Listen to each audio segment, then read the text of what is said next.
اقبال نے کہا تھا حب دولت تلف می سازت زکات، زکات حب دولت کو زائل کرتی ہے، جب اللہ کی راہ میں لٹاؤ گے تو اس سے کم بھی نہیں ہوگا۔ میرے حضور نے 3 چیزیں قسم کر کے کہیں، حضرت ابو کبشہ الانماری رضی اللہ تعالیٰ عنہ سے مروی ہے۔ میرے حضور نے ارشاد فرمایا اگر کوئی شخص کسی کو معاف کر دیتا ہے تو اس کی عزت کم نہیں ہوگی، میں محمد اللہ کی قسم اٹھاتا ہوں۔ دوسری بات میرے حضور نے فرمائی کہ جو شخص مانگنے لگ جاتا ہے، سوال کا دروازہ کھول لیتا ہے، اللہ اس کے لیے محتاجی کا دروازہ کھول دیتا ہے، اس کی کبھی کمی پوری نہیں ہوتی۔ اور تیسری بات میرے حضور نے قسم کر کے کہی ما نقص مال عبد من صدقہ، کہا میں اللہ کی قسم اٹھا کے کہتا ہوں کہ صدقے سے مال کم نہیں ہوتا، صدقے سے مال گھٹتا نہیں ہے۔ تو ایک تو مال بھی نہیں گھٹے گا، یہ ضمانت کس کی ہے؟ میری نہیں ہے، یہ رسول اللہ کی ضمانت ہے۔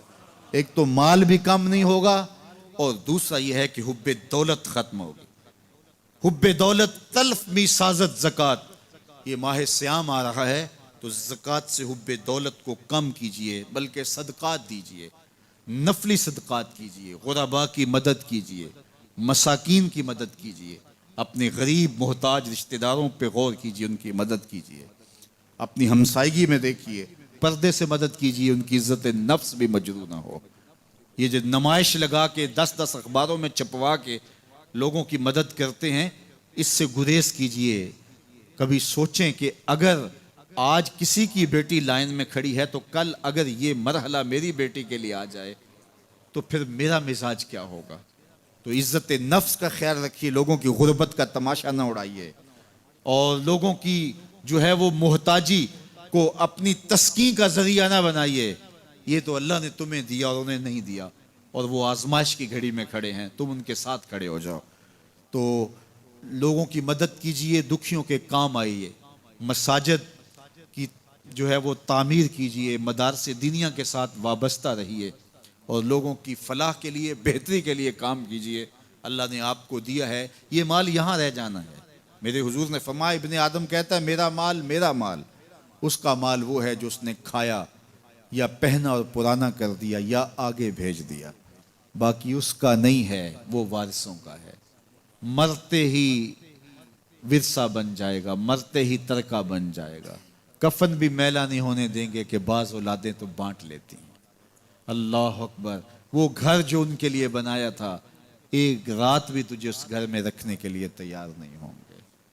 آج تیرا نام چھن گیا، آج کوئی یہ نہیں کہتا کہ پیچھے اس امام کے اور حاضر اس چودھری صاحب کے، حاضر اس میت کے۔ آج تو ڈیڈ باڈی بن گیا، آج تو میت بن گیا۔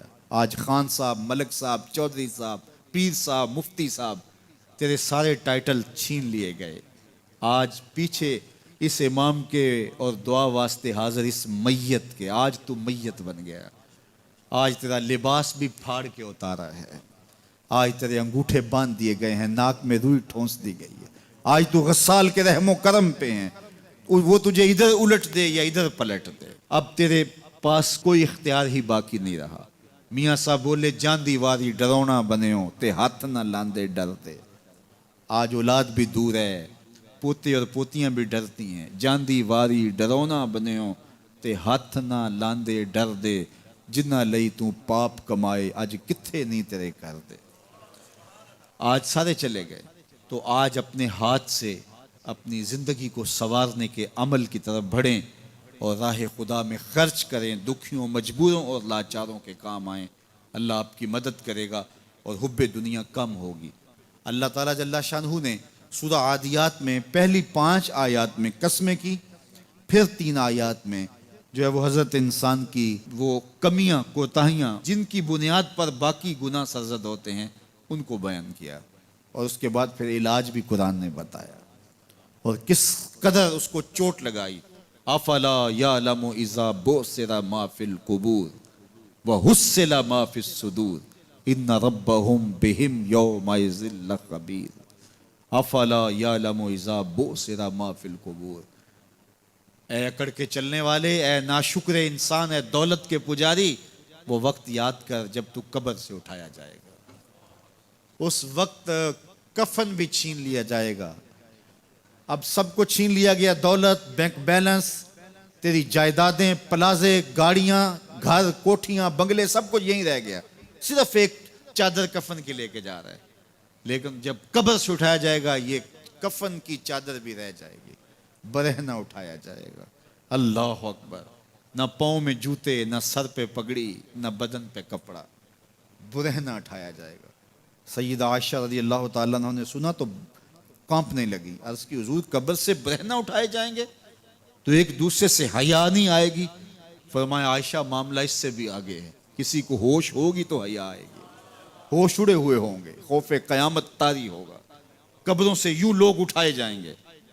افلا یعلم اذا بوسر ما فی القبور، اب بوسرا کا جو مفہوم ہے، جو ترجمہ اور معنی ہے وہ تو رہے، بوسرا کا جو صوتی آہنگ ہے، جب بولتے ہوئے ایک جھٹکا لگتا ہے تو قبروں سے اٹھتے ہوئے لوگوں کی کیفیت معلوم کرنے کے لیے بوسرا کا صوتی آہنگ ہی کافی ہے۔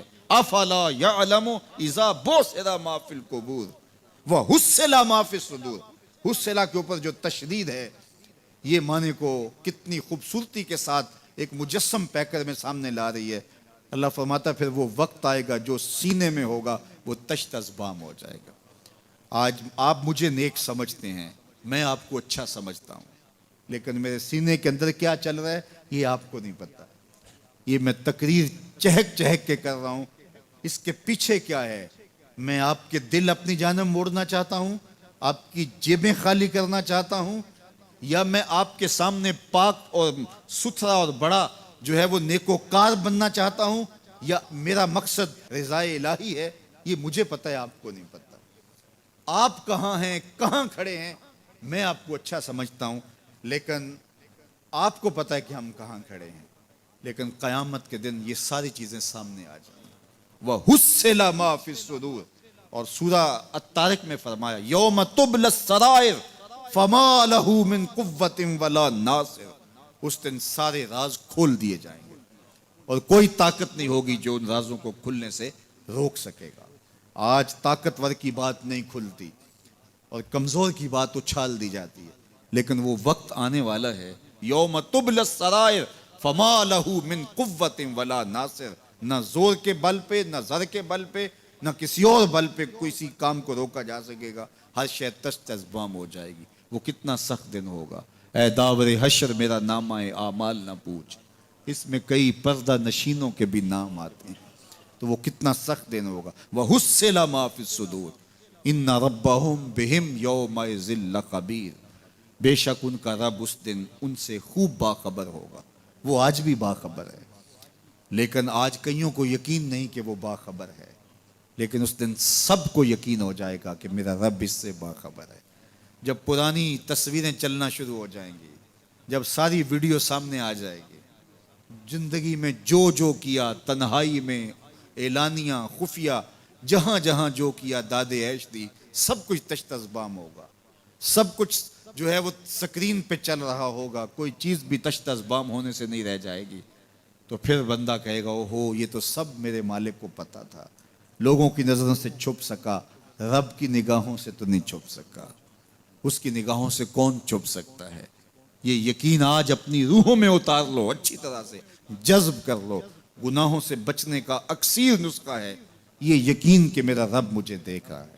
یہ یقین جب روح میں جم جائے، خیالوں میں اتر جائے، اعتقاد کا پختہ حصہ بن جائے، پھر بند کوٹھڑی میں بھی جرم نہیں ہو سکتا کہ میرا مالک تو مجھے دیکھ رہا ہے۔ آپ دیکھتے نہیں کہ جب ساتوں دروازے بند کر کے بت کے اوپر موٹا کپڑا ڈال کے زلیخا بولی ہے تلک یوسف اب تو آ جاؤ نا، اب تو کوئی نہیں دیکھ رہا، قال معاذ اللہ، تو جناب یوسف نے کہا میں اللہ کی پناہ میں آتا ہوں۔ اللہ اکبر! تو دروازے بند کر کے لوگوں کی نظروں سے چھپ گئی ہے، اور بے نور آنکھیں رکھنے والے اس پتھر کے بت سے بھی حیا کرتی ہے اور اس پہ بھی پردہ ڈال لیا ہے۔ جب تو اس جھوٹے خدا سے حیا کرتی ہے، میں سچے خدا سے حیا کیوں نہ کروں جو ساتویں کوٹھڑی میں بھی دیکھتا ہے۔ اتنی روشنیاں برسیں کہ گناہ کا تصور بھی محال ہو جاتا ہے۔ تو یہ یقین کہ میرا اللہ مجھے دیکھ رہا ہے، یہ انسان کی زندگی میں نظم پیدا کرتا ہے۔ آنے والا موسم ماہ سیام رمضان المبارک، یہ ہماری زندگی کے اندر یہ نور داخل کرتا ہے کہ میرا اللہ دیکھ رہا ہے. کڑکتی دھوپ، برستی گرمی، زباں کانٹا، ہونٹ خشک، گلا خشک، دروازہ مکفل، ٹھنڈا پانی دستیاب، لیکن ایک گھونٹ بھی حلق سے نیچے نہیں اتارتے کہ میرا اللہ دیکھ رہا ہے.